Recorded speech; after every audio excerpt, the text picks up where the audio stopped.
Okay, let's call to order the January 9th, 2019 meeting of the Home Rule Advisory Group here in CC8. We're supposed to have 5 different remote locations here. So let me see if I have any of them on the phone. Is US EPA on the line? I would imagine not. Didn't they run out of money? Yeah, Yeah. they're not. Okay, so I don't think that EPA will be there, and I just assume and hope that no one from the public is trying to attend the meeting at their location. California Air Resources Board is not furloughed. Is California Air Resources Board on the line? Not yet. How about SCAG? Not sure anyone's called in. Breathe LA. Mark Carroll is here. Hi, Mark. Mark is one of our new members, and so I'd like to welcome Mark. Thank you. And thank him for joining us, remotely as it may be. How about Steve? Bill Quinn is here. Welcome. Bill, any announcements to make, Bill? This afternoon, perhaps. Okay, let us know. Thanks, Bill, for joining us. We will let you know. And yeah, just let us know. And as soon as Air Resources Board or SCAG comes on the line, I'll tell them, even though they're not here, that they should announce themselves. Sorry. Oh. California Air Resource Board, this is Brian Sarko. Oh, hi, Brian. Great. Glad to have you. That one. We got Mark. Okay. Opening comments and self-introductions. We do have 3 new members, and Martin, you'll get a chance to introduce yourself. And Marco de la Cruz, who isn't here, right? Okay. With the Sierra Club is going to join us too as a member of the committee. Were you able to add us up? 23. 23. So as long as we have fewer than 12 of us, we can do the tour, right? And not have to worry about remote location people not being able to attend. We're going to tour the AQ spec, or the lab generally, or AQ spec, I can't remember which. It's Andrea, so it's probably AQ spec. Yeah, which is great. Really interesting stuff. So we'll go around and do introductions. I was just looking at some email this morning and reading an article about how there is concern in the electricity industry that it's going to be difficult to transition to 100% renewables because there'll be some parts in which there'll be reliability issues. And I was thinking, you know, maybe 2019 should be where we talk about the really hard things that we're not talking about that are important. And I think that energy storage, obviously, is key to making renewables work. We don't talk about that enough. I think that when it comes to the alternative fuel vehicle infrastructure we need to get to attainment, Dr. Fine, right? We talk about it all the time. Yeah, but I don't think that enough people realize that the thing that's going to hang us up, I think, is more likely to be the infrastructure than it is the actual vehicles. So we should make a list of skeletons in the closet that don't get talked enough about. I'm open to anyone's suggestions on that.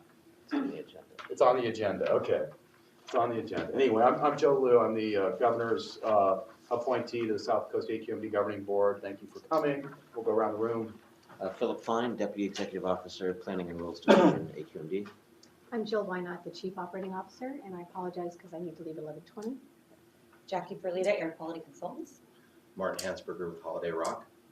I'm Bill Lamar, the Executive Director of the California Small Business Alliance. David Rothbart, Los Angeles County Sanitation Districts. Kurt Coleman, Southern California Air Quality Alliance. Angela Kim, AQMD. All right, AQMD. Lisa Tanaka, I'm Senior Public Affairs Manager for AQMD. And William Wong, Principal Deputy District Counsel. Sam, announce yourself since you're in the room, please. Sam Atwood, Media Relations Manager and short timer. Short timer. Retiring. I'll be retiring in 2 weeks. No, I had no idea. Congratulations, and we will miss you. That's terrible. But great. Terrible for him. Yeah, not terrible for him necessarily. Wow. Okay. Well, that's, how many years was it? I mean, you just got a, 25 3/4. yes, the 25-year acknowledgement at the December board meeting. Hey, Jill, who was that white-haired guy who preceded Sam? Bill Kelly. Bill Kelly. Bill Yeah, Kelly Bill didn't Kelly. have white hair But though. you didn't have much here. Yeah, Did no. Bill? He was asking who was the white-haired media gentleman manager that before you. preceded you? Was here for so long. Yeah, Bill Kelly. Bill Kelly, Bill okay. Kelly. Yeah, I think he had dark hair. He might have white hair now. Yes, I thought he had white hair. Maybe. Anyway, Martin, thanks for joining us. Welcome to Home Rule Advisory Group. We tend to cover a lot of issues really fast and sometimes talk in acronyms. Please just stop us and have us explain any of them if you're not familiar with the code that we tend to default into. But thanks for joining us. My pleasure. Are you based in San Bernardino? I live in Upland. You live in Upland, okay. I've lived in So not so bad. San Bernardino County my whole life. Yeah, but not too bad of a drive from Upland, right? No, I work out of our lab in Chino about half the time, so it It's was great, yeah, perfect. 20-minute drive. Okay. Wonderful, that takes care of agenda item number 1. So we will go to item 2, which are the minutes. Anyone have any comments, corrections, addenda? I just wanted to follow up on one item on page 2 at the bottom, with Brian at ARB on the regulation, which is no longer proposed, on criteria pollutant and toxic air contaminant reporting. Yeah. That was adopted in Yeah. the December meeting, right? Yes, But and it wasn't really approved, was it? I'm sorry, can you say that again? Well, why don't we take that up under item 4, Brian, when you're up, but let's make sure you address okay. that. Other the- than that, The emissions inventory item that was on the board agenda for December, can you do that? Yeah, there isn't had asked actually for someone from here to come in and speak on that, but they weren't able to make it today, Okay. but Well, let's just, I know we'll there's take care of it under item 4 to the extent that we can. I have some info. okay. And Dr. Fine has some info, so you were Okay, there, right. right? Yeah. Yeah, okay. Any corrections, though, to the minutes from anyone? Okay, hearing none, we're gonna deem them approved without having to take roll. Again, I assume we do not have Amy from EPA or anyone from EPA, given the fact that my understanding is EPA has run out of money. So we'll take up, unless there's any public comment on item number 2, we'll take up item number 3 without EPA being present, which is one of the unprecedented opportunities to say anything you want about EPA without them listening. So does anyone have anything on EPA or federal activities that won't come up on any other item under the agenda they would like to talk about, spread rumors about, saying nasty things about EPA without them here? No, I mean, I think at the last meeting, she indicated they would be publishing in the Federal Register the guidance for the latest ozone, SIP requirements, and they did do that sometime. Oh, they got that done? Yeah, I saw it in the Federal Register, and I think they had an Yeah. approval, or I think, was that a final approval then of the PM 2.5? Yeah, Yes. final, except, everything except the contingency measures Okay. because of the bar case. Okay. Any other EPA federal activity news? Obviously, there's a lot of federal activity and no federal activity at the same time. We talk Oh, about the clean SIP trucks. is State Implementation Plan, sorry. We talk about the clean trucks initiative. Oh, that's right, because that was December, wasn't it? November. I don't remember I when. can't remember. Did we have a conversation about that at our last meeting? Probably not. Why don't you go ahead and inform So, folks? as many of you know, we have been advocating pretty strongly that EPA update their heavy-duty truck rule. We had submitted a petition and got a lot of other people to sign on and support that petition. And we've been in DC talking about it with EPA leadership for quite some time. Sometime in November, I don't remember the date, they did announce their Clean Truck Initiative, which is it's kind of step 0 of getting going on amending a regulation which hasn't been amended in over 17 years to potentially tighten up on the tailpipe standard for heavy-duty trucks. You know, there's technology out there that can get you 90% cleaner than the current standard. Where it ends up, we don't know, but you're not going to get anything unless they start. So we're happy that they at least made that announcement. And contrary to what skeptics had been thinking and saying, there were indications that EPA is taking us very seriously and actually want to come up with a more stringent standard, which is. Yes, Yeah. there's a lot of different factors. One factor is CARB is also working on a parallel standard and probably ahead of the schedule of EPA. And there's always a desire to harmonize, Yes. and how that works is a question. Engine Manufacturers Association has been very active, not only in the CARB reg, but also pushing EPA to get started. But they may have And they have their own proposal. they have their own proposal, but they also have their own. You know, they're not very happy with the way CARB is doing it, so EPA could be a counterbalance. We just want to make sure that everything is based on the technology and science that exists as it goes forward. Have you received any feedback, you getting any feedback from the trucking associations? I mean, pro and con? Well, not so much of the trucking associations. Engine Manufacturers Association is obviously very active, and the truck manufacturers are pretty active. The truckers themselves, I don't think they were opposing this, but we did meet with them as this was being discussed. I don't think they supported or opposed EPA getting started. I don't know if you. You know, so there's been so much activity in Caramoya, which has been a good thing, you know, certainly for truckers, you know, not so much engine manufacturers, but for truckers. And I'm not that familiar with the new rule, but is that going to obviate everything that has been done and then sort of we start from a new level? Right, I mean, so there's that potential, right? Well, that it's only if it's a regulatory requirement, you Yeah. can't get incentive funding for it. yeah, but it's only going to affect new purchases, obviously. New purchase, Right. not retrofits. Yes. Right. At least at the EPA level, they're not going to do an in-use rule that we're aware of. It would just be new purchases. Well, and the Air Resources Board is not doing an in-use rule unless someone overturns SB 1. That's true also. So it just affect new purchases. As they're available, and if it was in rule form, which EPA has a 4-year implementation required period. So even if they adopt a rule, even if they did it next year, you'd have to wait 4 years before it actually took effect at a minimum. So you'd have all that time where incentive programs could still kind of kick in. Typically 2 or 3 years before that kicks in, the incentive programs start to look a little different, but technically you can advance the date through incentive programs. As far as timing, I remember Henry Hogo had a nice graph showing if we don't implement something by a certain date, we're going to be at a disadvantage for attainment or not even be able Yeah. to get to the I think attainment. that was an ARB graph, but yes, I remember that. How does that influence, the timing, how does it influence attainment? Well, the best we can hope for at this point is like somewhere around 2023, 2024 implementation date for new purchases, which is not going to help us with the 2023 standard. But what it does do is send the signal that the manufacturers should ramp up production. So once that's there, the cost should come down, and our incentive dollars and new incentive dollars will go a lot further once they've really ramped up that production. So the timing is critical, but assuming we can bring that production date forward before when it's required is where those incentives will really help.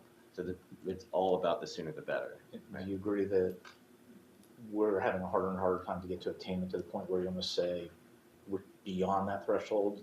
We just can't get to attainment? You don't have to answer that one. But where I'm going with it is more of, at a certain point, if we think we're not going to get to attainment, we get back to Bill and I start talking about, Section 185 of the Clean Air Act and the consequences, penalties. Should we be thinking ahead? Yeah. We are thinking ahead, but we're contingency plans, but we're working through some of that internally right now. And there's legal liabilities, Yeah. right, Mark? If you don't have a viable plan? Right.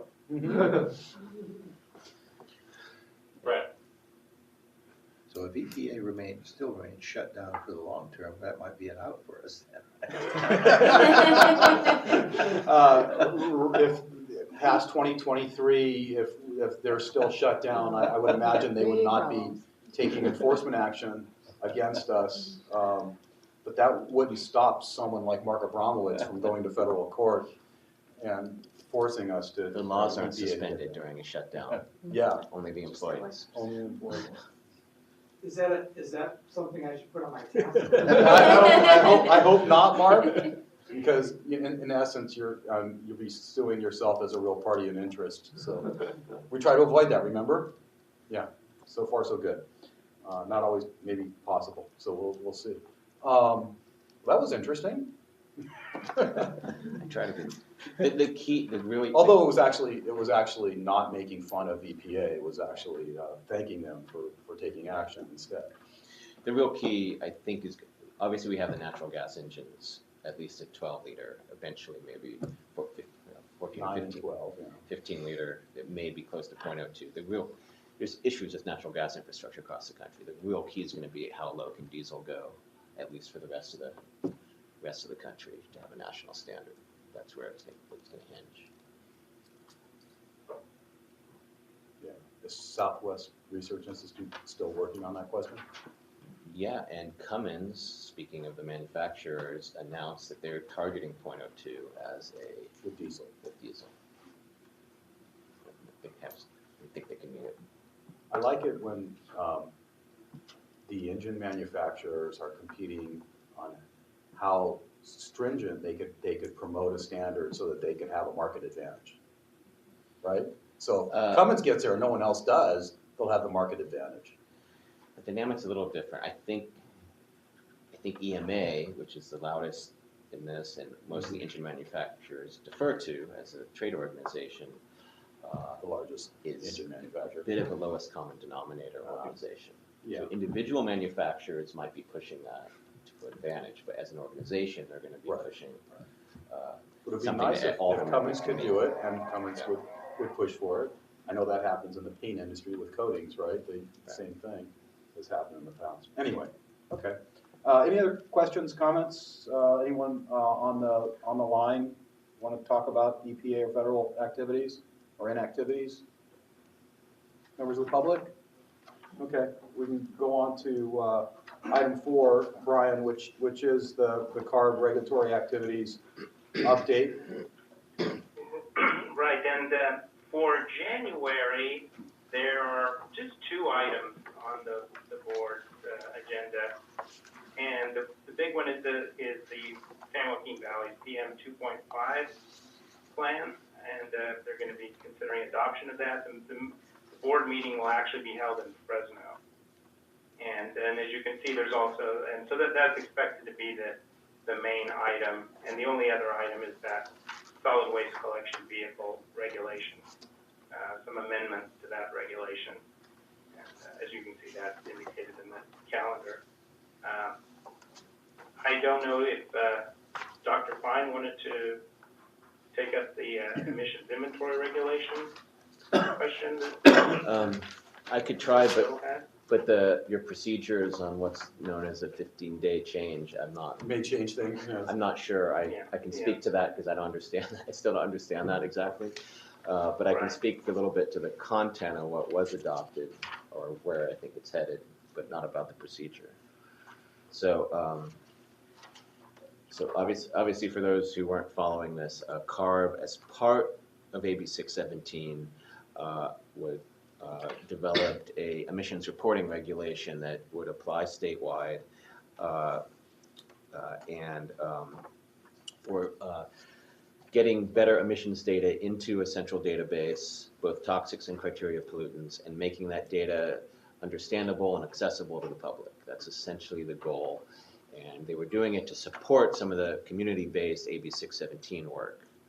So they did adopt the regulation, although they, have this ability to take board direction and do some changes subsequently. And again, that procedure, I don't know how that works. So there's still a lot of discussions going on the details. Initially, they were proposing that there'd be enhanced reporting essentially for either all permitted sources or even potentially all sources within AB 617 communities.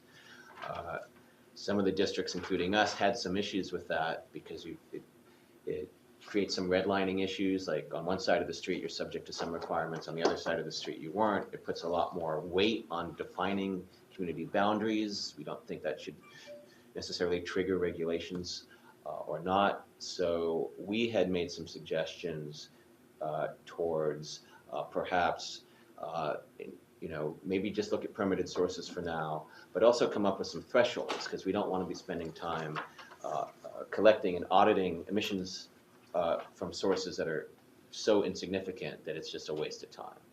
So we had suggested thresholds, but also looking more like our AER system, that it's not restricted just to AB 617 communities, that it's broader. So they actually listened to that pretty closely, and what they discussed at the board meeting was, yes, this broader application, potentially statewide at some point. A lot of details need to be worked out on the timing of implementation, and a lot of details need to be worked out on what these thresholds will be. They actually did propose a threshold for criteria pollutants that coincidentally matched our threshold of 4 tons per year. Not coincidentally, that's what we suggested. But there's a lot of questions about what the toxics thresholds will be and how you either do an aggregate or how you do some kind of toxic weighting, or there's different thresholds for different pollutants, or you add them all together, and that is yet to be determined. The effect it'll have on us if they go in this direction will be not really, for any facility that's already reporting the AER, probably little impact, because they already report their toxics. They may have to report more than they do now annually, because they have the Right, full. instead of every 4 years, yeah. Yeah, well, they do report a subset annually already. So whether that full list is every year or not, we don't know. Depends on the reg, the CARB reg. The other thing it may affect us is right now, if you don't emit over 4 tons per year of criteria pollutants, you're not in AER, regardless of your toxic emissions. So these new thresholds may bring facilities in that don't have that level of criteria pollutants, but could be or are above the thresholds for toxics. So that could be the largest effect it would have on our operations. We've been asking for enough, if that's going to happen, we need to have enough time to figure that out and implement that. So there's still public meetings and discussions going on between CARB and all the stakeholders. Bill's been involved, and they've been involved, and CAPCO has been involved. So, did it seem to you that 617 and the Air Resources Board was more concerned about districts other than ours that don't collect as much data and have as much data available already? Or were they looking at us and saying, you're the largest district and you have all the more of the sources than others, and you really need to provide a lot more information? it was a combination. I think they really liked our system and the way it's been implemented, but I think they came back that, I mean, at Bay Area, they collect actually more, I wouldn't say emissions data, but kind of like data to calculate emissions than we do.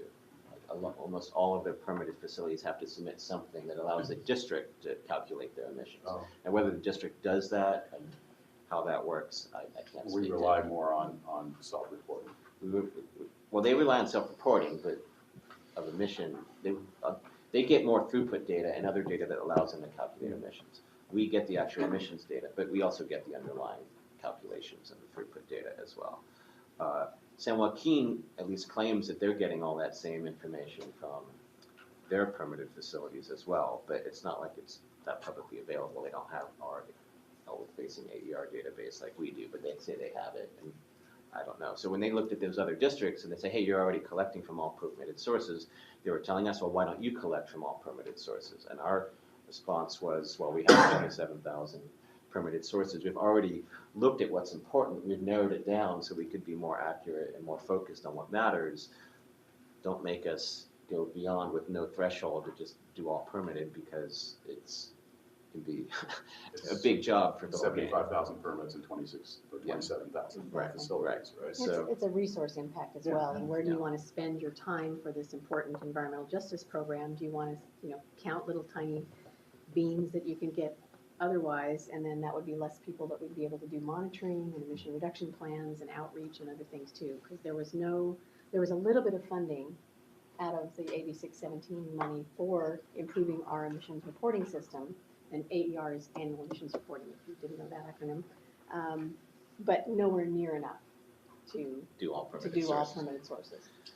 So, with the threshold of 4 tons per year, it doesn't affect the criteria side of things, but there's been some rough estimates that CARB actually gave us that if we just did the toxic piece, this is very rough because you're making a lot of assumptions, but it could be another 1,000 or 2,000 facilities at the end of the day. A lot of which may be small, like gas stations could trigger something. But then we've also talked about there's other ways to get emissions data from gas stations. You don't necessarily have to have a gas station hire a consultant to look at emission factors. If you can just get their throughput, which we already get through other means, then there's a lot of simplification that could be done for a lot of the facilities. So there's a lot of questions on how this gets rolled out. Okay, I have Bill and David and Yeah. Martin. If you're interested in commenting, you just put your card up. I'll call. I figured that out. I Okay. was gonna say after. And, That's what that's. I'd like, Dr. Lou, I'd like to put my card up also. Okay, and yeah, and if you're on the phone, just do things like that. So Bill Q after David. Oh, okay. Bill Lamar. Yeah, I guess the more I get involved in this regulation, the confuser I get. I'm sitting here listening to you and I'm thinking, gee, attaboy. I mean, you're saying all the things that I've been very, concerned about and my members as well. But on the other hand, early on in this, Ian McMillan was at several of the CARB workshops in downtown LA, which I and some others attended. And it was pretty much there that if you have a permit, you're going to have to report. Now, I don't have a copy of the regulation with me, but I think there's 4 criteria in there. One is 250 tons, which my members, beyond that. But the last one, the 4th one, essentially is if you have a permit and you're in a disadvantaged community, then you're going to have to report. There's no mention of 4 tons in there at all, but you're saying you're not interested in that.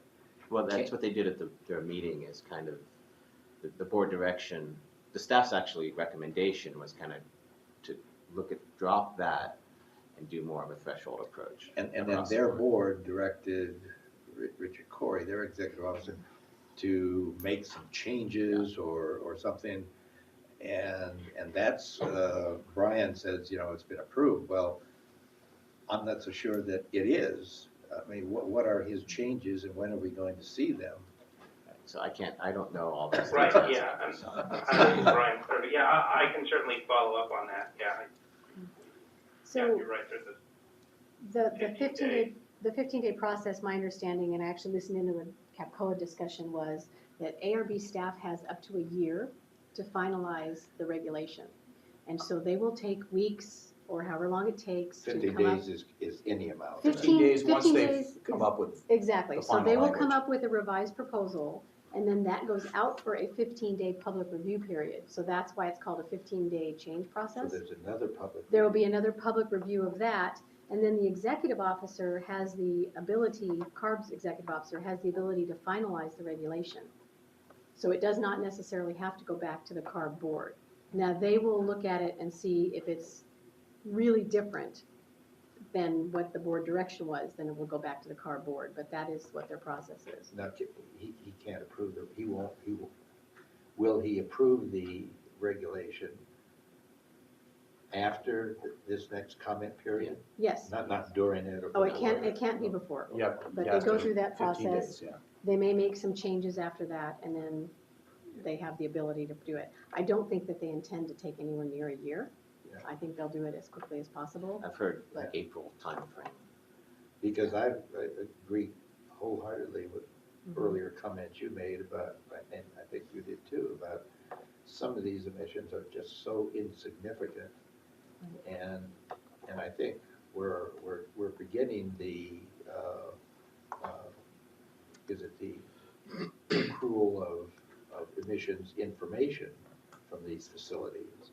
So these people are going to, if they're going to stick to this 2-year period, they're going to have to start developing their emissions usage now for reporting in what, 2020 then, right? Yeah. Even though we don't know what the rule is. Right, and it's holding up a few of our programs and software development and other stuff too, but hopefully by April we'll have a clearer picture, and I'm happy to, once it's finalized, like, talk about it here. But there's, you know, we're active with the CARB staff trying to make sure that it makes sense, and I think of kind of a realization at one point in this process that there wasn't actually a lot of daylight between what the business community was asking for, what some of the districts were asking for, and even what some of the environmental groups were asking for. So I think it kind of came together at that board meeting, and there's kind of consensus around this direction, but we don't have the details. So let's make a note that we're going to come back and discuss this again. Brian, if you can try to pass that along, that there is interest here at Home Rule Advisory Group on that, and Phil, with anything to, obviously keep us informed. David, and then Bill Quinn. Question as far as the thresholds that are being discussed for toxics. So first is, if people are not testing for it, how would you know what that starting point is in the first place? Exactly. That's a big question. To rephrase that, you have a requirement by CARB that if you have over X amount of a certain air toxic, you're required to report. But you have no idea you're above X amount of a current toxic because you're not required to test for it. Say you have a 60-year-old landfill that someone put a lot of nasty things into a long time ago. We have to test for that. So the question is, if you don't have a test, or you don't have an emission factor, you don't know, or you're subject to this, but you're not in any of our systems, so we're not necessarily telling you, or maybe you're even unpermitted for that matter, and maybe we don't know where that permit versus unpermitted is going to lie, then how do you do this? So the best thing we can come up with is that you have to kind of phase it in over time, kind of do it sector by sector, and bring them in and look at the industry and look at the best available data and kind of do some outreach and figure all that stuff out before you start going and writing violations for not reporting it, whether you should have or not. If you didn't know, right? So we've expressed that to CARB as well. We need time to figure out how to bring people in if they're going to be brought in. And then kind of next step in that logic would be, okay, whatever sector or sectors you want to bring in, I think most people would say, okay, fine, I'll do some AER. We use emission factors and come up with what you think the emissions are, which tends to greatly exaggerate what's really going on. So the whole purpose of this is to find problems. Does it give you any information that's going to be helpful to identify impacts of the community? I think it could. I mean, not every emission factor is wrong, so I think No, they're only wrong half the. No, they're either. Well, they're not always accurate either. No. Right? Right. I didn't say they're all accurate. I just said not everyone's It's wrong. the average of everything Yeah. when you look at them all. So half of them are going to be too high and half of them will be too low. Right, but what I mean by Can be. phasing it is, let's just say you take a sector like spray booths, for instance, right? There's probably a certain amount, you have to do this outreach, but there's probably a certain amount of throughput that any way you calculate it, it wouldn't hit the threshold. So you wouldn't waste time doing outreach and calculations for those. But you have to do the analysis to figure that out. But then the other ones that could exceed the threshold, you need to identify them, you need to come up with best practices on what kind of data you need to collect, what kind of data you need to submit to us, letting them know they're subject to this. So, you have to kind of do that sector by sector, because you don't want to do a whole bunch of outreach for everybody knowing that 90% of them are going to be below the threshold.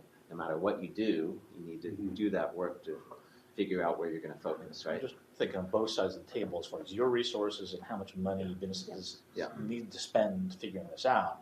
It seems like using mates to screen something out, saying, hey, we have some higher levels of this here are businesses that admit that, let's focus on Well, that. the modeling part of MATES is just based on what we know, not what we don't know. But we have been surprised in the past with actual measurements. Right. That's what I'm suggesting, is the Yeah. actual measurements might be helpful. Well, between that and 617, we might come across And something. MATES data and other things can help us develop those thresholds too. I would sure hope that you guys would look at all the work we've done, your staff and us on Rule 1147 on paint booths, where we clearly showed, and I think even though staff was somewhat reluctant to admit it, that the half of the universe of paint booths for auto body shops were well under, what the threshold was that you asserted 7 years ago, I guess it was now, it escapes me, but. The difficulty with this, I know we're going to go into this in a lot of detail, but one of the difficulty is in establishing thresholds pollutant by pollutant, you kind of lose this cumulative impact piece that CARB is trying to address and a lot of the environmental groups want to see. So you can't just say, for this pollutant, this is a threshold, because if you just looked at that pollutant, you'd never be over 10 in a million anywhere. You have to kind of build some safety factors in to account for multiple pollutants potentially adding on to the same risk. So, Especially in where there are a lot of different pollutants, a lot of different facilities and highly impacted communities. I think there's ways. We don't inhale one pollutant at a time either. So. Yeah, and I think that the EJ community groups and the environmental groups are much more concerned about the people who don't have spray booths at all than the people who have spray booths and are permitted and, are inspected every once in a while and found to be in compliance. But we're definitely looking at making it easier on the small businesses. Like, instead of having to hire a consultant to do all your emission calculations, if you have 2 or 3 pieces of small combustion equipment, could you just tell us at the end of the year what your gas usage was? And then maybe we could figure that out. Yeah. Maybe for another time, we can maybe figure out a way to communicate this to the larger business community, because there's a lot of people out there that are really nervous about this. And when I listen to you, I'm a lot less nervous. We need to know what the reg is first. Well, yeah, and that's what I said, sometime in the future here. Right. And the environmental consultant lobby is getting really antsy about making lots of money. Okay, Bill Quinn. Thank you. So this rule is something that we've been following very carefully, and we heard good things at the board meeting, but we're still a bit concerned. Remember that ARB has no compliance authority over the air district. So all the compliance authority they have is directed at facilities. So if there's a screw up, we get concerned that the facility will be held in non-compliance. And so some of this gets really into the weeds, but for example, in the Bay Area, the reporting system up here is that you report based on the issuance date of your permit instead of calendar year. So right away, even though you're reporting, your annual data doesn't line up with the ARB data because it's not annual, it's not calendar. So the thing that we think we're going to hear from them, but we're still on pins and needles, is something to the extent that if, so long as you comply with your district regs for the first 2 years, then you're in compliance with the ARB rule. And that would prevent a double jeopardy situation where you're trying to comply with the district rule, but at the same time trying to comply with a different set of regs at the ARB level. So that's the concept that we've talked about. It sounds like we heard that from the board and have some approval for it, but we're very anxious to see the actual writing. Okay, this is Brian Clerico. I'll follow up on those items, and I will have someone here next time who hopefully can answer all those questions in detail. Right, and our next meeting will be in March, so, the finalization might not happen, but we might be close to sending the draft final reg out for comment at that point, so it'll be really interesting. Yeah. Thanks, Brian. Sure, and I'll also kind of for Dr. Liu's cue there, also if I can, I can probably have some people speak about energy storage and what the state's doing with renewables and the alternative fuels industry. Yeah, I kind of threw that out there just for people to start thinking about what are the things that we're not talking about that should be. So there are other things like that that you or anyone else comes up with, I'd be interested in hearing them. Hey, yeah, absolutely. Thank you. Okay, any other questions or comments on the ARB update? Anyone on the phone? Members of the public? Yes, no? Keith, you like almost started to move there. Okay. You still retain, no matter what the federal government is shut down or not, you still retain your First Amendment right to repress this government for grievances. Okay, so agenda item number 5, I guess it's going to be Lisa and not Philip. So I apologize, Philip had to go out this morning to a That's meeting. okay, we like you a lot. Yeah, Come to that in a appreciate minute. Okay. So the legislative committee met on December 14th and we received reports from our federal consultants. We've already discussed it, but the key item was the Clean Truck Initiative, which we're hoping will move forward the ultra-low NOx emission standard for heavy-duty trucks. On the state side, more of an interesting trivia fact, the State Legislative Analyst Office reported that the state had a $15 billion surplus in new revenue for 2019 with $14.5 billion in reserve. But in context, all the bills that have been introduced this far to 2019 have a combined cost of over $40 billion. And that was just as of that point. And So they haven't even gotten going yet. yeah, they haven't even got going, so very telling. And in addition, the Ledge Committee approved the state and federal goals and objectives, and that was moved to the governing board for approval. That's the legislative report. That's good. And the committee's tomorrow, right? It's Thursday, yeah, they moved it to Thursday instead of Friday. Yeah, admin and ledge are on tomorrow instead of Friday. Questions, comments? We have a new governor. He got sworn in on Monday. Yesterday, there was announced that he has appointed former EPA Region 9 Administrator Jared Blumenfeld as his Cal EPA Secretary. He's made some appointments in his inner circle in terms of horseshoe-type appointments for environment. A guy named Jason Elliott, who's supposed to do, I think, climate and air quality, and Rachel Wagner, who comes from Senate Environmental Quality, where she was a consultant, is deputy legislative, some cabinet officer, right, of some sort. Not sure if there's been any other environmental appointments so far, but they should come pretty soon since it's his first week as governor, and the only cabinet level secretary he's appointed, as far as I know, is Jared. Questions or comments? Dr. Lou? Yes. Dr. Lou, the other one he appointed yesterday is Karen Ross for the Department of Food and Ag. Yeah, okay. I tend to have a bias toward anything that impacts air quality, but Yeah. there is a GoBiz appointment too, right? I forget who that was. I forgot who that is. Yeah. Anyway, it's got to make thousands of appointments. Any other legislative or California, Sacramento updates? Anyone on the phone? Members of the public? Still not exercising their First Amendment rights? Okay, brings us to item number 6, which is litigation and related EPA actions. Bill? Thank you, Dr. Lou. I have actually 2 updates to the status report I provided, and it's in your package.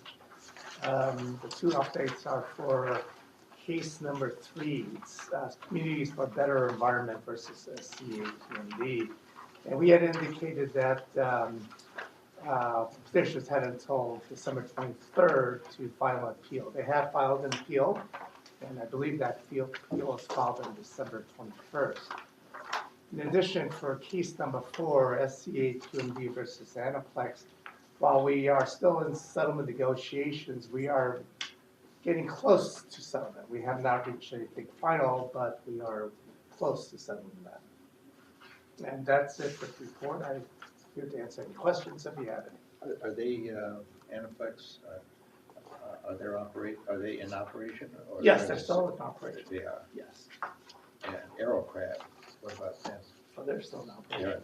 Yeah. One of them was suspended there for a while, but Excuse me? One of them was, what, we had an order of abatement or something? They both are under orders for abatement. Yeah. But was But, it, but the aircraft one has ended, oh, yeah. but the Anaplex one is still ongoing because they're, So was it Anaplex that had to be shut down until, because they exceeded a monitoring level? they were curtailed about 7 times. Yeah. So, yeah, they've had a number more curtailments. Yeah, it was Anaplex, I think they were like 0.5 or something like that. It was over the one. Right, Yeah, over the oh, one. I see. I think it was like 5 or something like that. But they're both operating now. Yeah, and none of them are in curtailment now, if that's your question. The curtailments typically last just about a week because they have to have a rolling average that gets 3 below days, right. 3 days. So it's, a week, give or take a little bit before those levels usually come down, but they can start operating anything with chrome.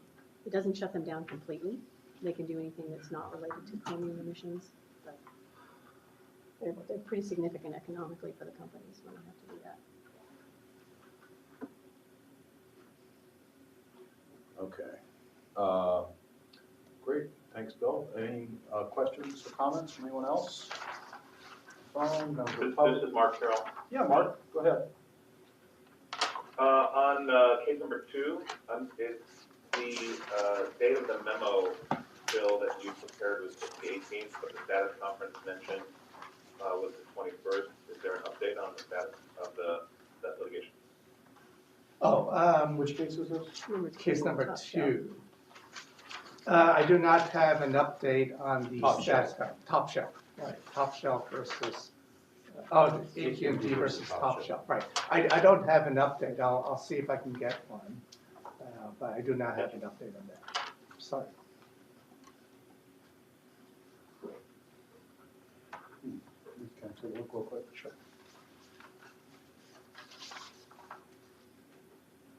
Okay.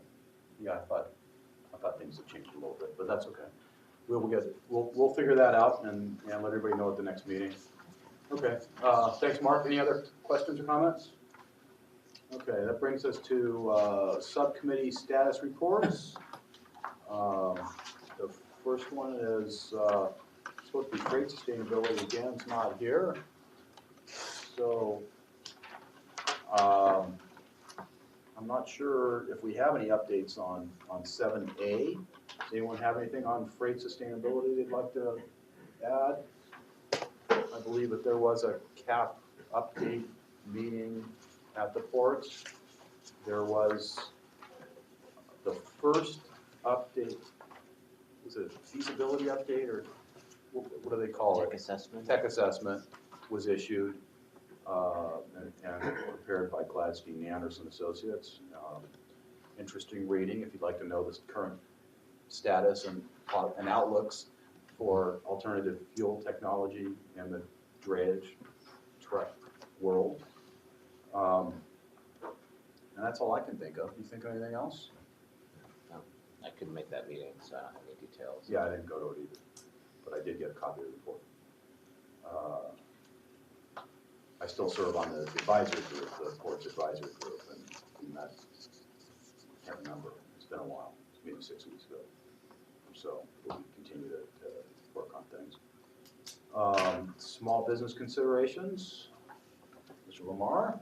No, I guess we have a negative report. We spent the time enjoying the holidays and the aroma of all the wood-burning fireplaces in my neighborhood, who obviously don't read your weather.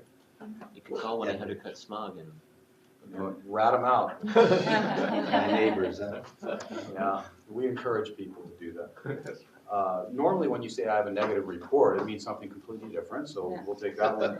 No report. With strike. And you can explain to your neighbors that, during the winter, the inversion layer is lower and there's less movement in the air because the weather is cooler, and thereby we have higher particulate matter levels that many studies have shown have adverse health impacts. In fact, one of the leading causes of death worldwide, because people in other countries tend to burn food inside their huts.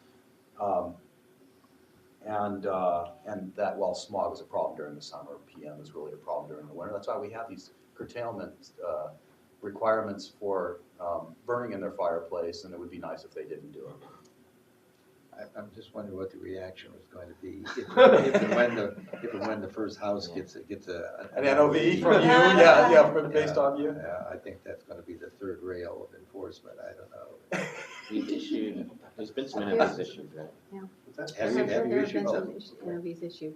Now, the first time you get an NOV, though, you can take an online class. And then after that, if you get another NOV, there's fines, but they're rather small. I can't remember. May I ask do you have a fine schedule? I mean, It's in the rule. It's in the rule. I Oh, don't it is? remember what it is Oh. because it was years ago, but we can look it up. Oh, we have a comment from a member of the public. Please Oh, come join the nice. fireplace. Yes, actually. Well, come join us because we have to be able to do the minutes and you need to be close enough to where we can hear you. So Oh. you can come past the Velvet Road. It just raised a question. We're hearing, I guess, that EPA is taking comments on whether to postpone the 2020 NSPS for wood-burning heaters. And so I know we have our own rules here, but is that anything that the district's been counting on for compliance, or does it make any difference whether EPA postpones or not? It's not that important for us. We don't have a lot of wood-burning heaters per se that are subject to that. Like Okay. Wood-burning heaters are exempt from our rule. Yeah, I mean, we do have wood stoves in our rule, but I think there's some distinction between just your typical wood stove It's your Okay. and these kind of like That are used more for heat. thing.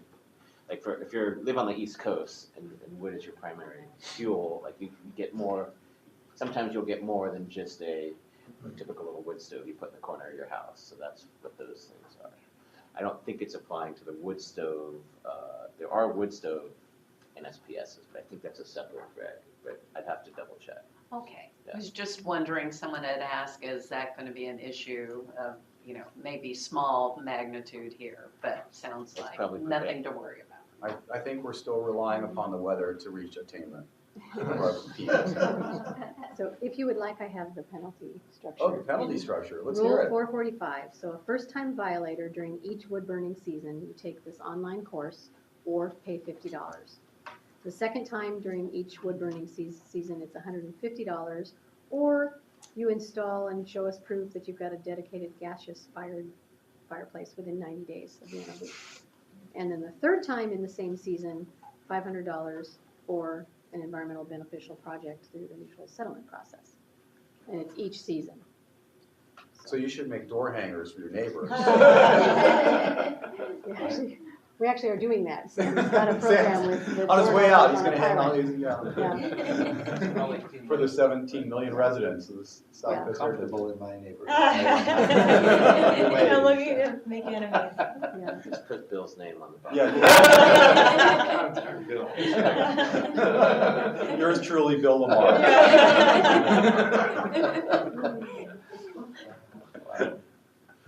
Okay, how about 7C, which is environmental justice and AB 617 implementation? The only thing I have to report is that the Wilmington, Carson, West Long Beach Steering Committee will be meeting tomorrow at the Carson Community Center, 9:30 a.m. for the steering committee meeting.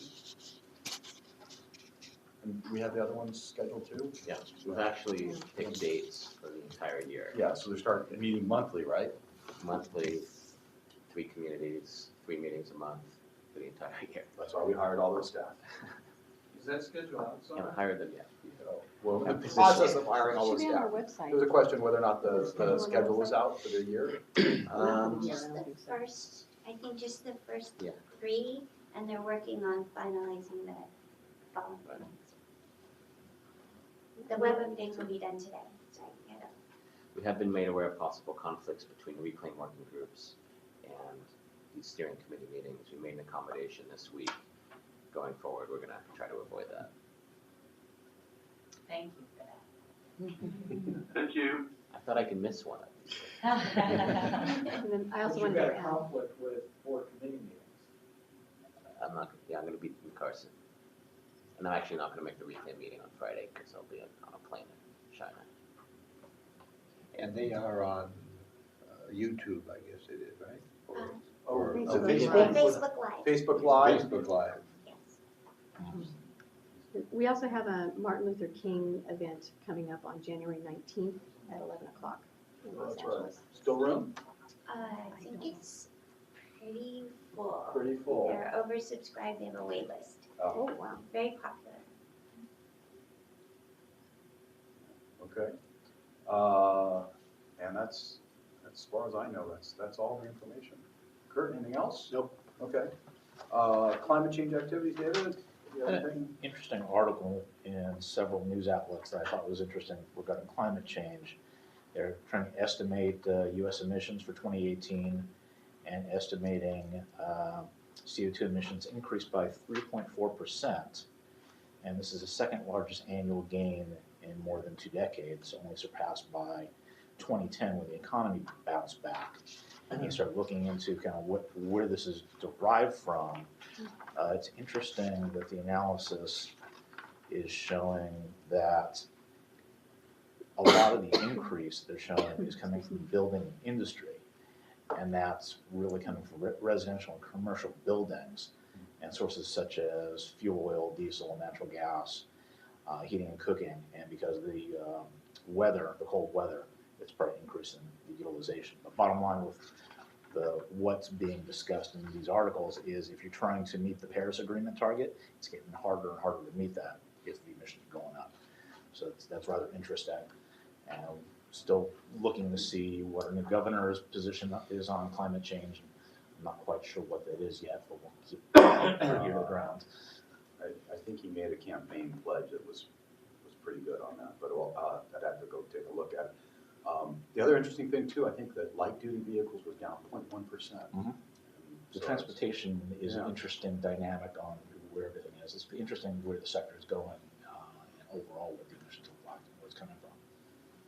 Interesting thing on the light duty vehicles is watching like the news articles come out, and there's a lot of, even from the industry or industry type of publications, are pretty negative on the zero emission. You see it, and they will always say only 1% of the new vehicle sales are zero emission. And then like a year later, they'll say only 2% of new vehicle sales are zero emission. They don't say that new vehicle sales of zero emission double. And they keep saying only. And a few years ago, it's only 0.01%. So there's still a few people to convince it's happening. And Jackie has some additional information on climate change. Yeah, so just in relation to the cap and trade program, there were amendments passed December 13th that really addressed the post-2020 program. And they're significant. AB 398 had 3 major points in combination with AB 197 and SB 32.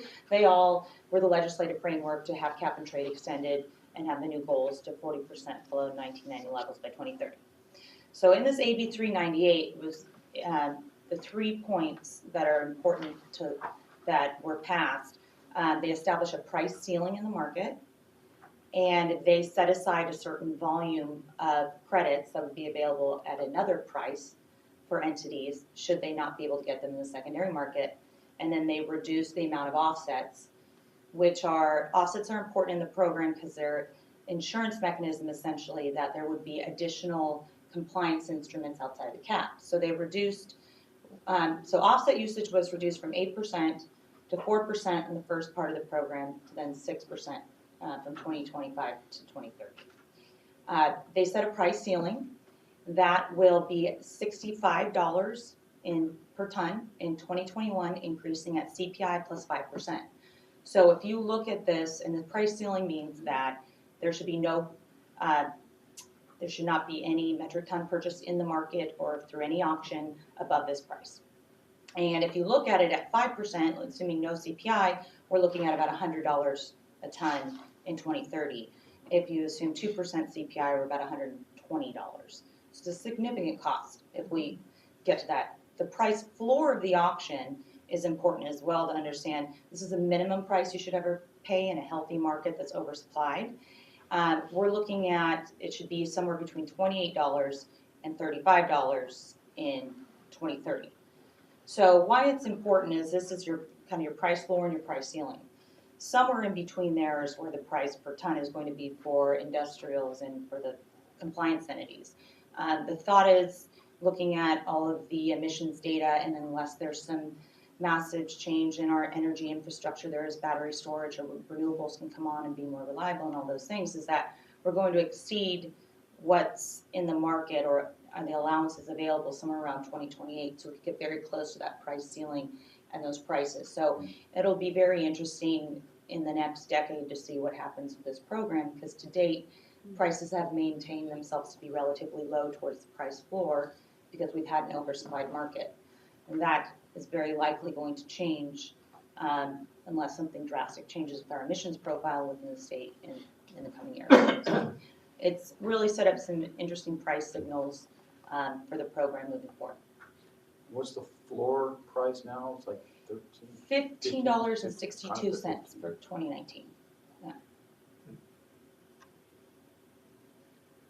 So if it does get near that ceiling price in the late 2020s, the Air Resources Board is going to have quite a bit of money to invest.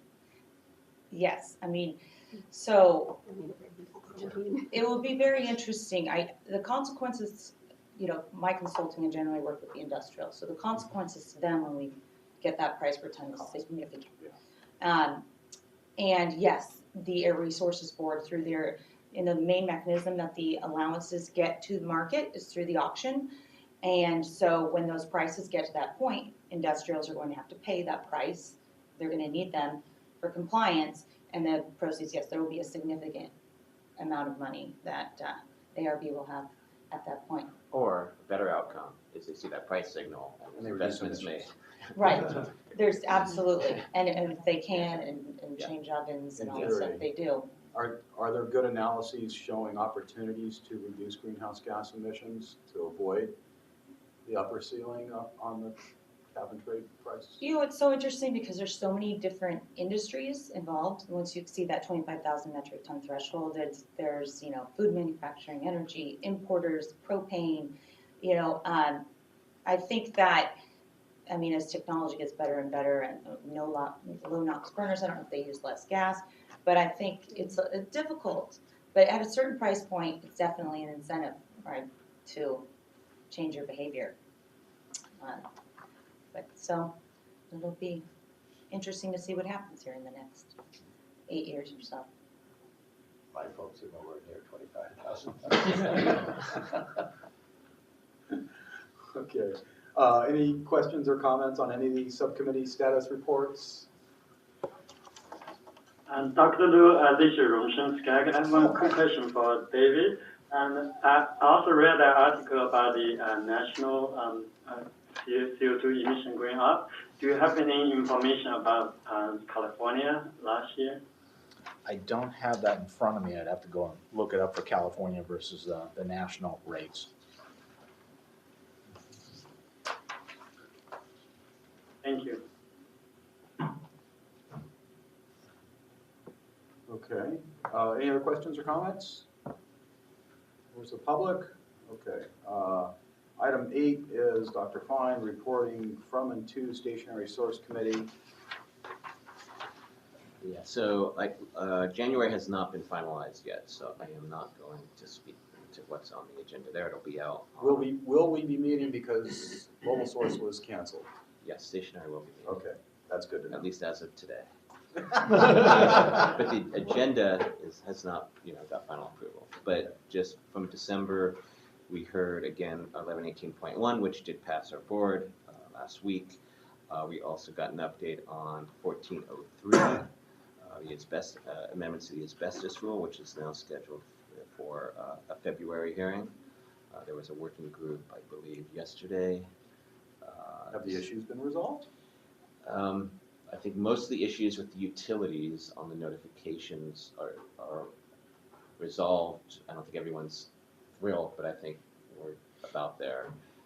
There's still some concerns on the asbestos consultant side and some of the building industry side, but a lot of it has to do with the way things have been enforced and will be enforced in the future, and we can only do so much in the rule to clarify some of that. And so a lot of it is kind of like not related to the rule per se, but we're getting a lot of those comments in the working groups. Okay. Any other questions or comments on report from and to Stationary Resource Committee? I just had a comment on 1118.1. I testified at the last governing board meeting, as did Ivan Tether and some others. And a lot of that was generally in support of a difficult rule. But I know the thrust of my remarks were to solicit advocacy by your agency to the PUC for this, because no one likes to burn product.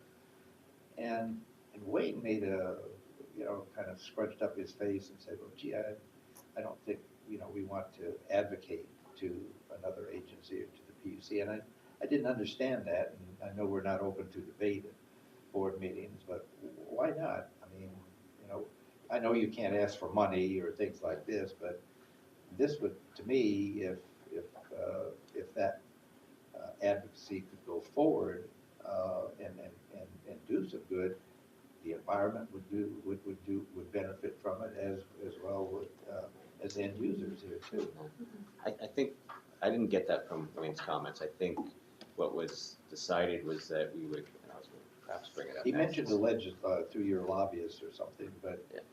No, I think the way forward is we were going to look into the issue within the next few months and brief Stationary Source Committee, and if the Stationary Source Committee thought that there was some advocacy work that needs to be done either legislatively by referring it to Leg Committee or just with an agency like CPUC, then we'd get that direction from Stationary Source. So obviously we work with those other agencies all the time on things that concern us. So I think I didn't get that take from Wayne's reviewed comments. the webcast. It might have been the connotation of advocacy, I don't know. We might need to ask Wayne why he was uncomfortable with that.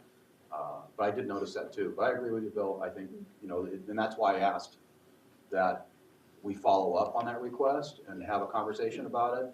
It's something I really don't think I have enough information about. And that's why I was asking staff to actually just to brief me about it. But then the decision was to take it to the committee, which is fine too. I'm trying to keep an open mind, take a look at the options, see if there is, a need for us to at least make the CEC and PUC aware that there are some criteria pollutant air quality issues that are involved that could help, be solved if they were allowed them to sell the electricity to the grid. But it's a complicated issue and goes beyond that. And there's obviously some people who think that no one should be taking any oil out of the ground in California. So there's a big movement on that issue too. So anything that seems to be supporting that, they might be opposed to. But I wanted to get more information about it because it seemed like a legitimate concern. It sounds like it's still an open issue. So Yes, I think it's a very open issue, quite honestly. Yeah. Everyone should bring their best arguments, good information, and see where things fall out. Since you brought it, I was going to suggest that maybe we could bring that topic, because it does fit within the purview of home rule. Yeah, it's multi-agency. To this group, maybe after we go to stationary and dive into a little more detail. And there's a federal rule too, isn't there, on oil and gas facilities? Does that overlap at all? Yeah, on the clean finishing and things like that. This was more specific to what the PUC, how the PUC overlaps with some of these oil fields, which involves selling electricity, also involves the quality of the gas going in the pipeline. Yeah. It's other things. Right. There's a few things that the PUC. Certainly, my members have a lot of heartburn over how the PUC deals with biogas. It's very, very hard to get that incentivized. We always fall short of solar and wind, and just beyond us why we're not getting traction. Yeah. We just don't have a good lobby, I guess. You could spend a whole day on this, and there's conferences that spend a whole day on this. So it's not renewable neutral? Actually, it's better. I mean, we have some of the best, if you look at the carbon intensity, we have some of the best product you could actually have, but we're not getting a lot of traction, and we don't understand. It's because there's a lot of work being done on the recycling mandate, and everyone's focused on how we're gonna compost all this material, not how we're gonna. The Actually use composters it. love composting.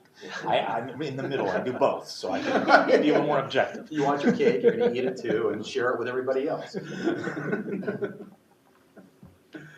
Okay, well, I think that is an interesting, I mean, that brings us to item number 9, but any other questions on 8 before we get there? Comments? None? Okay, let's go to 9, which is discussion topics for 2019 meetings, and we should probably make this one of them. It seemed to Well, can I talk capture a lot about of issues. how broad it is? Because again, we could spend a whole day. Is it, the narrow topic we were asked to Well, look at by the board was this. Yeah, I guess, I mean, we should perhaps, I don't know if we want to get out ahead of stationary source committee, but that might not even be possible because we don't meet for 2 months. I don't know. How do people feel about how broad to make the conversation about this issue of? You know, my members are very passionate about it, so including biogas, I think would be helpful for these folks I deal with. So the board direction was the specific issue of Oil oil and and gas, gas, but I would be okay with if we broaden it, as long as it's just kind of where the CPUC is and not like go beyond cars, Certainly could try and narrow it down. CEC and federal, because then it gets even bigger.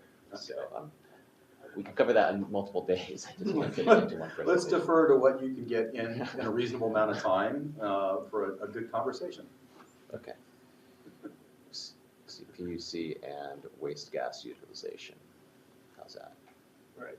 I could always talk to my folks who actually do that and maybe give you something to narrow it down as well. I've already told my staff to reach out to the people who know this better than we do at this point. Sure. Okay. Other discussion topics that we want to make sure we talk about? I like your This is- idea, the renewables versus reliability issue of electrical infrastructure. grid Yes. infrastructure. Why not? Is that one topic or two? I think it's one. It's where we get our energy from and how we deal with it. And quite honestly, it's a little bit related to oil and gas if that's going to be considered a distributed energy source. But yeah, I think. Okay. That goes to like charging infrastructure too. Oh, yeah, sure. We talked about last year as far as having some discussion from enforcement, which I think is a good. That's still It's to still be on the done. list, okay. It's still on the list, so we'll get to that this year. Okay. An enforcement discussion. What else should we bring up? Anyone on the phone have ideas? They all sit there very quietly with us on mute. The phone is the new back row. Where the comfortable chairs are, right? Yeah. Gotcha. Dr. Lou, this is Carlo Della Cruz. Hey, Carlo, how are you, man? I just wanted to Good. I'm at SCAG, teleconferencing with our SCAG colleague. I just wanted to also add, I'd be interested in diving into the conversation that was brought up earlier about how emissions from the transportation sector seem to be shifting from less of the light duty side and more to these medium and last mile delivery trucks. So kind of a conversation of as the trends for where the emissions are coming from are shifting, how can we adjust to make sure that the standards for our regulations kind of account for that future growth in the future, and definitely for Southern California being such a large goods movement industry, how that will affect the companies and businesses here in Southern California. Yeah, and maybe a little bit of a fold in a little bit of technology update in terms of medium and heavy duty on this, because it does tie into when the regulations, what the deadlines and the requirements of the regulations and the port rate should be. I would agree with that. That would be good. I actually have been hearing some not too hopeful signs from some large fleet owners about their efforts to purchase zero-emission medium-duty delivery trucks and not getting them, and they're not working, and timeliness and reliability and all the other things. So it's an important issue. Thank you, Carlo. And for those of you, Carlo's with Sierra Club, and he's one of the other new member of Home Rule Advisory Group. Did you walk or take public transportation to SCAG, Carlo? I took public transportation all the way, so Okay. Expo, golf and stuff. Their offices are You didn't close. even give them the option of driving. No, of course not. Not in downtown. No one in their right mind drives anywhere in downtown because of the parking rates, if nothing else. The other one we mentioned in this discussion was once CARB finalizes the reporting, right? Right, the emissions inventory. There's a whole lot of other CARB things that are going on this year with regard to diesel and freight and other things. I don't know, we don't really discuss light duty things and incentive programs like Replace Your Ride or anything, or do we too much? I'm not sure that applies. Bill? Yeah. I don't know. Part of the charter here is, for home rule, is our burdensome rules. And CARB's truck and bus rule is one of those insofar as it requires end users, in other words, like one of my furniture manufacturers or any of my furniture manufacturers, calling up a freight forwarder and say, look, I've got 4 or 5 TEUs down at the Port of Long Beach and I want them over here in the City of Industry in the next 3 days. And the freight forwarder goes about assigning the truck and they get delivered. However, the truck that arrives at their loading docks may not be a certified truck. Up until this regulation, it's never been the responsibility of the end user to be held jointly and severally liable for that. Now, the What bill was that again? That was, that's the truck and bus rule. no, but wasn't there legislation that did that? I think there was legislation that actually did that. I don't know, I'm aware of CARB's regulation. Okay, but- anyway, okay, go But ahead. now the labor commissioner, and I just put this out to my members, has released a blacklist of port trucking companies. So if a client employer hires companies on that list, they will be held jointly and severally liable for future labor and employment law violations committed by these companies. That's a different. You've got so much, burden added to businesses on this. There must be some other way, another choke point in here, whether it's your enforcement or CARB's enforcement or whatever passes for CARB's enforcement, field enforcement. Yeah, my thought on this subject was that they were really trying to target the big box retailers who were using Target and fleets, Walmart. yeah, and they were using fleets who were violating labor law. And they were trying to find a way to get to this, and they figured a reasonable way of doing it is to force them to check the list before they hire people and not use anyone on that blacklist. But it doesn't say, or at least the news reports don't give any threshold on who's exempt and who I don't isn't know if they're- exempt from this. And to me, that is extremely burdensome. You know, there must be Well, that could make some for an alternatives interesting around conversation, and it brings in, labor, air pollution, accountability, regulatory burdens, multi-jurisdictional issues, and all sorts of other things. So, do you think that staff might be able to put something together on that? I don't have a labor law expert on my staff, but I'm happy to think about what we can do in terms of the implementation of the truck and bus rule, where the enforcement lies on that, some of the enforcement stuff that we've done. But it also ties in with this new law that created this blacklist. It's SB 1402, That's the and one. it's specifically, it imposes joint liability on client employers who hire port drayage motor carriers with certain unpaid employment-related judgments. So it's specifically for employment-related judgments. Yeah, it's not for air quality. But you've got the SB same 1402. action or inaction happening, and you've just had the labor side of the legal field climbing on board this same thing, so. Yeah, given that it's not air quality related, I mean, maybe it goes a little beyond our mandate, but the part of the truck and bus rule maybe would fit. Why don't we, ask staff, Phil, to look into that one and see if we can find out if there's a way to have a conversation. You can certainly have follow-up conversations with them about what you want it to be. I'm not adverse to put it on the agenda if you figure out how staff could deal with it. All right, yeah, well, that would be a big part of the problem here too, so. All right. Okay, Phil, so you're gonna take a look and see if you can figure out something to do on that and then talk with Bill. I've spoken also previously several times with Dave Edwards at ARB, who's the guy who champions this truck and bus regulation, I think. So. Thanks, Jill.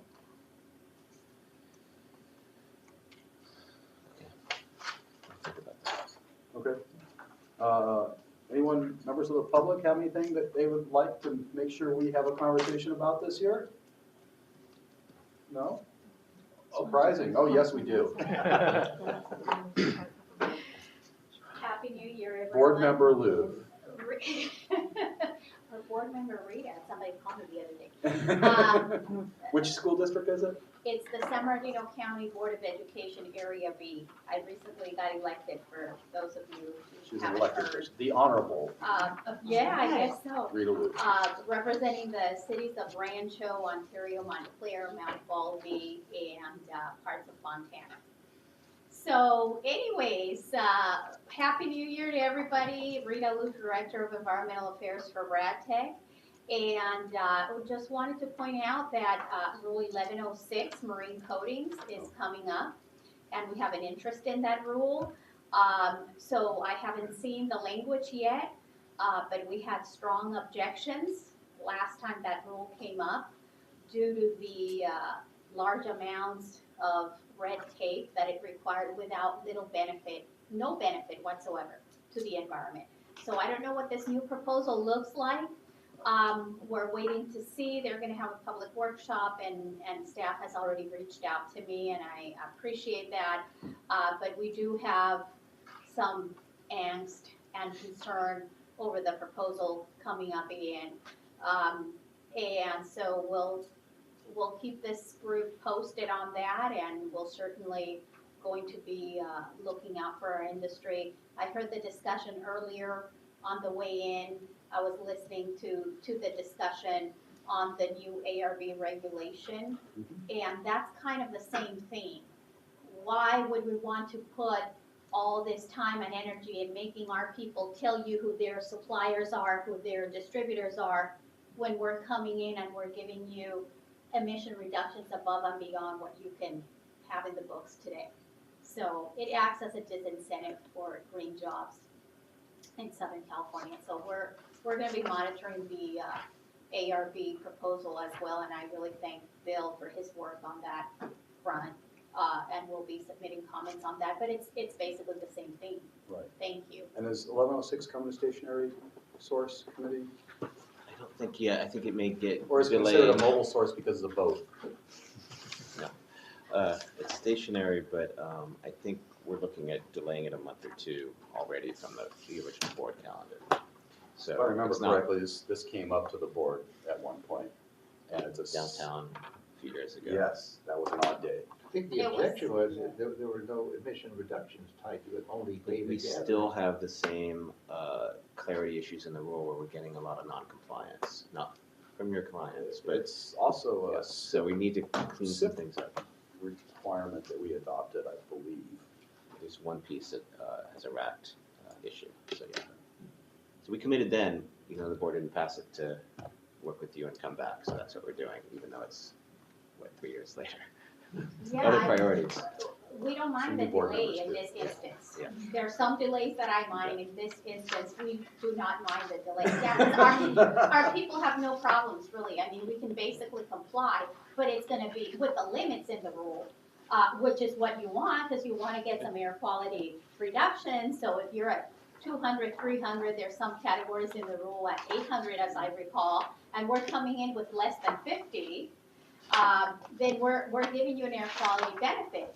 What we don't wanna have to do is have the small business guy that's doing some repair on the boat or recoating of the boat with UV, have to file 3 pages of reports and figure that all out, and then he's gotta hire an environmental consultant to help him figure it out, because he won't be able to do it on his own. So now those are, instead of hiring another employee to actually do the coating on the boat and get emission reductions that way, he's gonna have to hire somebody who's gonna help him with the red tape, and that's what we want to avoid. Again, discussing the previous version of the rule, we haven't seen the new version of the rule, so. I'm hoping it'll be drastically different, Okay, as far as from so, our perspective. Rita, let's just see if we can handle that through Stationary Source Committee, and whether it needs to be a home rule item or not, but we'll stay open to it, the possibility that it will be. Thank you. I did let you know that I repaired my surfboard with UV this You past did? summer. Oh, yeah. Oh, no, you didn't let Oh, me yeah. know. I No, knew it's a about great- your wood coatings There's a for- great product that's UV-based to repair surfboards. Is that instead of 1106? I didn't report anything. It's not a boat, That's because although it's the a very rule was big not- surfboard. It's a marine coating. It's a marine coating. I did ask you about that, in fact, when I asked questions. It's my Yeah, surfboard subject. I did. Is my surfboard subject Pretty to sure that? it's not, but. I That was did. actually one Several of our several months first- ago, I did ask a question about that. That was actually one of our first applications, or at least it was It prominent works great. here. There was a As long as you can surfboard keep it out of the sun, wherever you store it, stuff's amazing. Cures in a few seconds, it's hard as a rock, and you sand it down and get back in the water. Repairing surfboard dings in a timely manner is a very important thing. Oh, yes, absolutely. Thank you.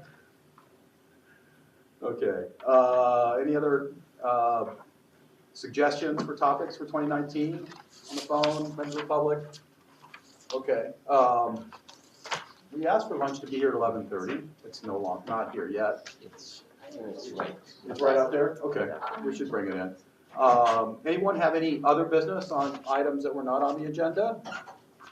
I just had a comment to make about Cometco's. Yes. Is that a business? I know it's in everybody's crosshairs now, but, this region needs a battery recycler. Whether it's Cometco, it's certainly not going to be Exide anymore. I can see down the road if the crowd is such that they're going to demand that they shut down, that operation is going to have to go out of state to somebody, but it's going to significantly raise the cost of batteries. I can see it working against clean vehicles, certainly electric vehicles for battery exchanges. They do lead acid battery, secondary I don't know smelter about lead acid batteries. lithium, but I don't believe that any electric vehicles are running off of lead acid batteries. My electric vehicle has a little lead acid battery. Oh, yeah, yeah, they have a little, Yeah. right, But right, it's not running. and that's no different than any. But I mean, any they other have to go vehicles. somewhere. They have to go somewhere. And, whether or not it's going to be an extra charge, a surcharge for me when I need another battery. I don't believe there's any other lead acid secondary smelter west of Texas or the Mississippi. Necessary. So that City of Industry facility is actually assuming the burden for the entire western United I States. mean, they're like rendering plants, you gotta have them, or tire recyclers, and pallet companies, But I don't see a whole lot of new ones gonna necessarily pop up in the western United States either, because of the problems, of course, that they've experienced here. Or then you're gonna see them dumped in the LA River or the Santa Ana River. Or illegally shipped to Mexico or something. I just see a lot of smelter in Mexico. I just see some downside to this. I'm not trying to excuse their operation or any malfeasance they have in operating, but, it's just, I would hope that you'd look at it more than just, as a compliance, non-compliance sort of thing. It could have some far-reaching effects on everybody. And when they they had a fire, a significant fire there many years ago, and they were shut down for 3 months, I believe. And during that period of time, when they were shut down, Exide was still operating, but DTSC did find that people were storing batteries illegally because they weren't shipping them to Comeco. So there was a lot of enforcement things that come into play, like you can only store batteries for 90 days or 6 months or something like that. And they did find that people were storing them illegally, waiting for the facility to reopen. And during that time period. So yeah, I think there are, for all those decisions, there's a lot of potential consequences on one side or the other. Certainly, and it did come up in our last board meeting with several members of the public coming and testifying during other. I noticed that, yeah. Yeah, during public comment. DTSC filed suit against them. Yes, that was mentioned. Yeah. So, anyway, yeah, it certainly is an issue, and we still have a pending permit application that is in Jill's hands. So, anyway, any other questions, comments on other business? Maybe a reclaim update? That's a big thing going into this year. Oh, yeah, for item 9, yeah. I don't know if that, maybe we could just, I mean, there's obviously going to be a lot of information on the reclaim process, just on the workshops and the working group, right? Yeah, we have monthly working groups, and we're coming to stationary. Talking about the ERC issue? Every quarter. Just the status of what's happening. So, I mean, I don't mind it, it's just, big it's It gonna could be be the too same as, redundant. from what a lot of you have already heard, it's gonna be the same. Is it, well, I guess, yeah, we should just pay attention to what's on the website. Yeah. We're happy to talk to you about it. Yeah. Yeah. Given that the main issue really is what does EPA think? Currently, think EPA is anything not at the thinking moment. anything, I don't believe, with the federal government being Yeah. shut down. So there won't be any new information of any relevance, I don't think, until EPA opens their doors again. We're diving into that issue in the working groups, including this Friday, so we're not waiting for EPA, we're giving them a Yeah, but we need their blessing. At some point in the future, we will. Maybe a subset of the subject, more on my sector as far as waste sector. One thing that we scratch our heads about as far as if you have a facility that gets credits out of the priority reserve, and then you re-permit the facility for a lower throughput, or you close the facility, we never see the transaction of how credits go back in the bank. That would be interesting, just make sure that we're not overlooking something that may help the bank. I think it goes, I think it goes through the same process. As I think we it would. does too, but we never see discount those it. transactions because they're in your bank. Let me ask about that. It's kind of a transparency issue also. Yeah, it would be interesting. I know it was an issue in years past. But I think reclaim's getting beat to death quite a bit. Yeah, it is. Well, I feel fortunate that not having to deal with the details until it gets to the board level. So I'll just wait and see what you guys can figure out. Okay, anything else? Public comments on things not on the agenda? None. Okay, we're going to do a tour after this, but we're going to actually, I think we do now at this point adjourn, right? Yes, council? Okay, we're going to adjourn until our next meeting date, which is Wednesday, March 13th at 10 a.m. here in CC8 and in the remote locations. We are going to do a tour of the AQ Spec laboratory with a non-quorum